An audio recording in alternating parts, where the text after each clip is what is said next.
দিকে দিকে হকার উচ্ছেদ হচ্ছে। শিয়ালদা স্টেশনে দেখা যাচ্ছে যে বড় বড় দোকান যেগুলি কেএফসি, জুয়েলারি যে সবগুলো সেগুলি রয়েছে, কিন্তু যে ছোট ছোট হকারের দোকানগুলি যেখান থেকে মানুষ 5-10 টাকায় খাবার কিনে খেতে পারতো, সেই দোকানগুলি রাখা হচ্ছে না। কি বল? দেখুন, আমি বারংবার বলছি, শপথ গ্রহণের আগে থেকে শুরু হয়ে গেছে এই বুলডোজারের তাণ্ডব।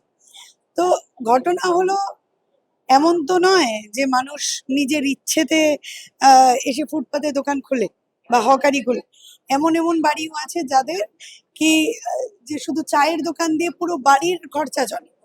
তাহলে একটা কাজ করুন, দেখুন রাজ্যের তো দায়িত্ব নিতে হয়। যিনি মুখ্যমন্ত্রীর আসনে এখন বসেছেন, এমন তো নয় যে উনি ধোয়া তুলসী পাতা। উনিও আগে কোনো একটা দলে ছিলেন।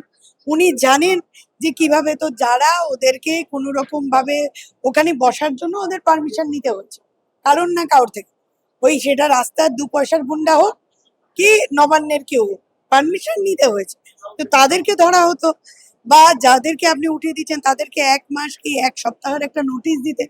কারণ হয়তো আপনি তো দিল্লি থেকে টাকা আসবে, আপনার বাড়ির যে কোনো ইচ্ছে, আপনার শখ আহ্লাদ পূরণ হয়ে যাবে।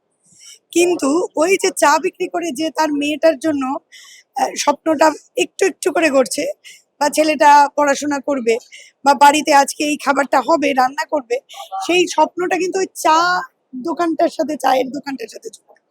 তো একটাই বক্তব্য আমার, আপনার আগে আপনার যিনি গুরুদেব, মানে যিনি আপনার বাবা, মোদির বাচ্চা বলে তো, তা আপনি মোদিকে একবার জিজ্ঞেস করুন তো, যে উনি যে ওই ভাতনগর স্টেশনে চা বিক্রি করতেন নাকি, তো চাটা যে বিক্রি করতেন তার কি মানে ঠিকঠাক ভাবে লাইসেন্স ছিল?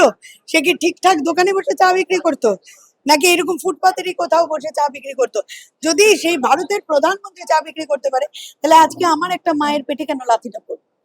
তার কি অপরাধ? সেটা একটা প্রথম প্রশ্ন। দ্বিতীয় প্রশ্ন হলো, আপনাকে এটা বুঝতে হবে। আপনি একটা কাজ করুন, তাহলে যেই দোকানগুলো আপনি ভাঙছেন তাদের হাতে, ওরা তো নিজেরাই বলছে যে আপনি 20 দিন আমাদের, তাহলে ওদের তো বাঁচার অধিকার নেই। আপনি তাদের থেকে ওদের বাঁচার যে রসদ সেটাই ছিনিয়ে নিচ্ছে। তো আজকে একটা ফ্যামিলি যদি একটা দোকানের উপর বেস করে বাঁচে, সেই দোকানটাই যদি না থাকে, তার তো এমনিও বাঁচতে পারবে না। ধার দেনায় জর্জরিত হয়ে সুইসাইড করবে, উনি দায় ছেড়ে দেবেন। দরকার নেই, আপনি বাড়ি বাড়ি ফলিডল পাঠিয়ে দিন, কি বিষ পাঠিয়ে দিন, পাঠিয়ে দোকানটা ভেঙে দিন।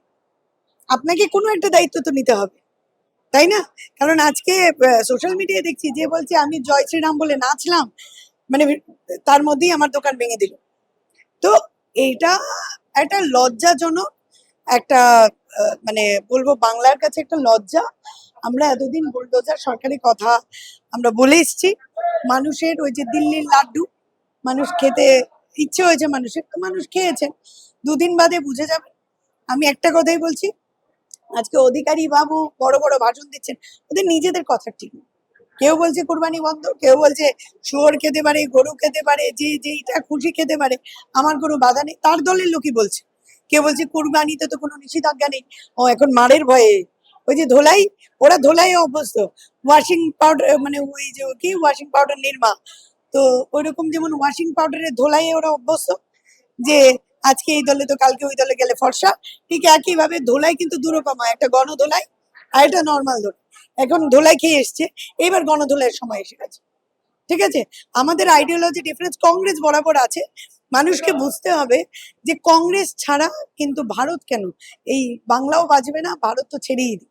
তাই ওই মেলোডি বাজবে, একদিকে মেলোডি বাজবে, আরেকদিকে হকারদের যে এইরকম ভাবে উঠিয়ে দিচ্ছে, বা ওদের যে আজকে মানুষের যে হাহাকার, এটা ধীরে ধীরে আরো বাড়বে। তবে আমি একটা কথা বলবো, যদি আইন সবার জন্য সমান হয়, তাহলে সবার জন্য সমান হয়।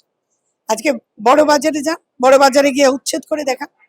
হ্যাঁ, আপনি ওখানে কেউ আপনার নেতা আছে বলে আপনি করবেন না, তাও যেন না। প্রত্যেকটা জায়গায় ইলিগাল কনস্ট্রাকশন কি আছে, প্রত্যেকটা জায়গায়। কিন্তু হ্যাঁ, আমি আজকেও বলবো, যেটাই উচ্ছেদ করবেন 1 সপ্তাহের অ্যাটলিস্ট নোটিশটা দেবেন, কারণ অনেকের অনেক ভ্যালুয়েবল জিনিস এটাতে থাকে।